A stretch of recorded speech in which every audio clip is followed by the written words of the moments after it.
I don't have a name for this group, but my idea is that they are people living high up on the mountain that predate whatever collapse happened to cause the world to become so scattered. They are farmers who are strict and insular, communities that are built around outside workers and a handful of leaders. Most of these people are male, as in this community there is a 1-to-4 male to female ratio. So the women work in the field and build the houses, while the men stay inside and train their magic to see into the future and prepare the group accordingly. Though most of them are men, not all of them are. Everyone has the power. It is only the men in the community that get to hone it. Now, this group of leaders are the people who inspired Crystal to go and explore the world. I'm going down the Firestar family tree to try to explain this to you. Crystal begins her journey. When she leaves, in no uncertain terms, she is now exiled, as her group is so insular that it is a commonly held belief that if you even want to leave the group, you are betraying the values of the forefathers, and you are not allowed to return. Crystal leaves because she never really felt like she belonged in that group. She always showed up on time and did her work, kept her head down, and because of this, she never really had any friends. The only thing that really brought her joy was hearing about the seer's visions.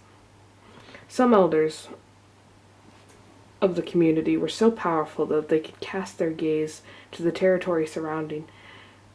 She wrote down all that she learned from them and decided to go visit those places herself. She had a modest living by herself and generally drifted from place to place.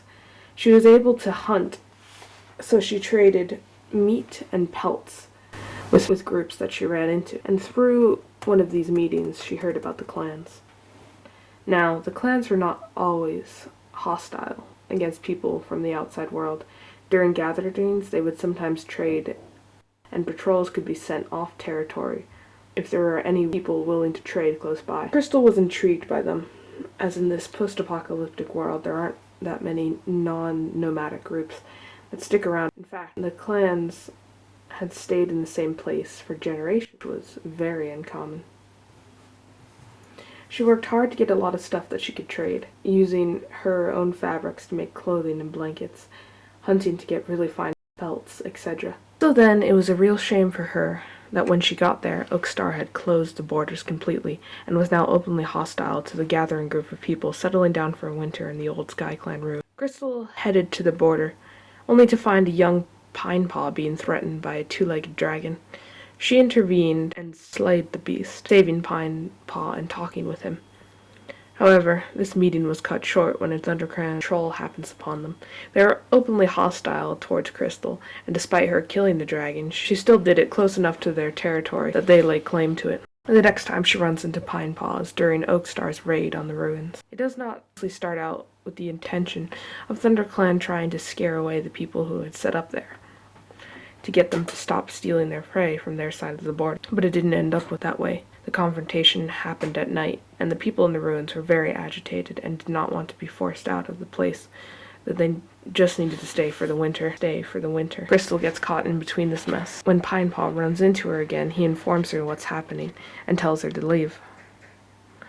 And in turn, Crystal tries to stay out of the fight. As soon as spring breaks, Crystal leaves with a very negative impression of the clan. Years later, Crystal meets a man and finds that he has a very similar story to her. He left because his group didn't have enough resources to support him or his family.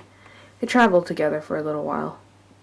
No longer than a couple of months, Crystal enjoys his company, and they part on very good terms. This man is Jake's father. Jake spends his childhood traveling the world with Crystal, though their travels are very delayed now due to Crystal's failing eyesight. Now they travel much more with groups, especially groups with other kids that Jake can play with. When Jake is about 14, Crystal meets Pinepaw again, now Pine Star, and in self-exile after StarClan wanted to kill his son, Tiger Kit, and he caused the death of Shanty. He recognizes Crystal, and he travels with the two of them for a little while. His guilt is extremely strong, and he is quite distant and reserved. Eventually, they part ways when he snaps at Jake when Jake asks too many questions about the forest and where he came from. Though, for her kindness, Pine gives Crystal wooden trinkets that he carved in his exile, and a huge staff that has the head of a lion and is addressed to his son.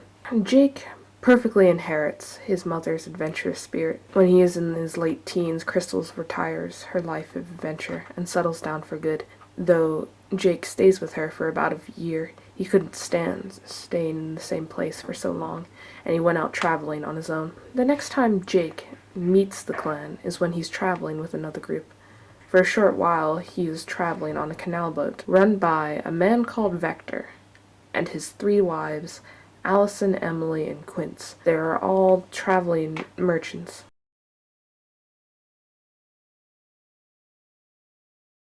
Once the man wakes up, he introduces himself as Talltail. I think I remember in Tallstar's Revenge that he lied to Jake at first, saying he wanted to join the group that Sparrow belonged to, and Jake promised to help him.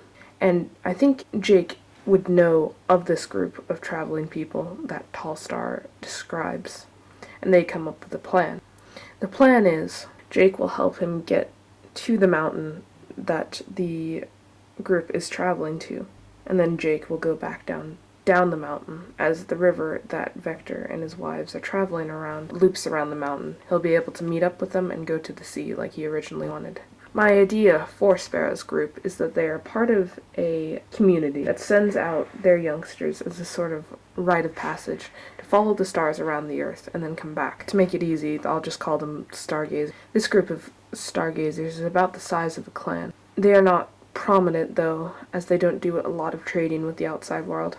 The path that the youngsters take usually goes straight through WindClan territory, and WindClan has learned to more or less accept this group, as when they stay on their territory, they often help out with hunting, farming, and protecting the camp. Talltail and Jake have to sneak away from the canal boat, and their journey begins. Their journey is much like the book, where they meet a community that Jake vaguely knows. They get captured and have to please the elder, Jay, just like in the book, end up escaping and begin their journey up the mountain. The following events take place almost the exact same as the book. After they find the group of stargazers, Talltail reveals his plan to Jake. Jake tries to convince him that revenge is not the right answer. Talltail almost goes through with killing Sparrow, but at the last minute decides not to get revenge for his father, and then Sparrow in turn reveals that his father actually died saving him. Jake and Talltail decide to go back to the clans. Unfortunately, Jake had to leave behind most of his stuff, but he isn't too distraught. And they go back to the clans. They reach WindClan territory, and maybe Jake lives with the clan a little while before leaving Talltail. Or maybe he leaves them at the border and decides to get to the sea another way. Meanwhile, on the canal boat, Tiny is born. Quince is on pretty thin ice for cheating on Vector, but is still allowed a place on the boat. She still has Jake's journals and reads them when she gets bored. She also has Pine Star's staff.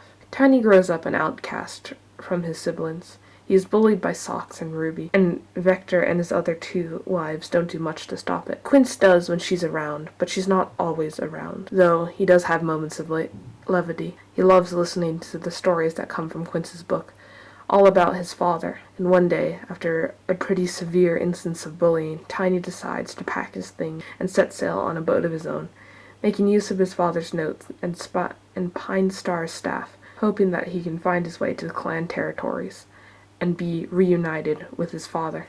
After many more years of traveling, Jake runs into a traveling band of performers that he ends up staying with the longest with, and that's where he meets Nutmeg, though since this is a vaguely human AU, I think I'll be calling her Meg. Basically, Meg is a part of this band that travels the world. Money probably wouldn't be a thing that exists stably in this world, so for funny musical performances, the band would be expected to be served food, given a place to stay, and or given clothing and supplies. Meg in the band is a person that can play any instrument, but can't really carry any performance by herself. She learned all of her instruments from a leading actor when he broke his hand and they were not able to get him treatment at the time. He's still around, and in fact, a lot of the band is people who can't really sing or play an instrument, though they do join in on the performance occasionally. They just help the band along the way, protecting them and helping them transport the stage. I don't know what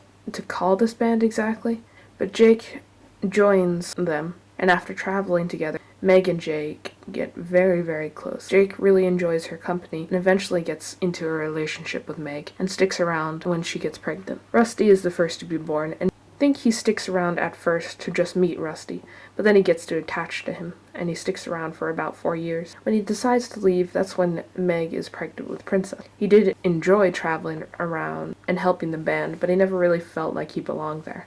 He found the life too crowded after a while, and after a long talk with Meg, he decides it would be best if he left. The last time Rusty sees Jake is when Jake comes to visit, when Rusty is 6 and Princess is 2. He stays for a few months during the winter. He gets to know Princess and plays with Rusty whenever he asks, but understands that Meg's friends aren't too happy that he came back. Meg is glad to have him back in his life for a little while, but no tears are shed when he leaves in spring. After this, no one knows what happens to him, whether he dies or is still living somewhere in the world, but that is the last time Jake is in this story.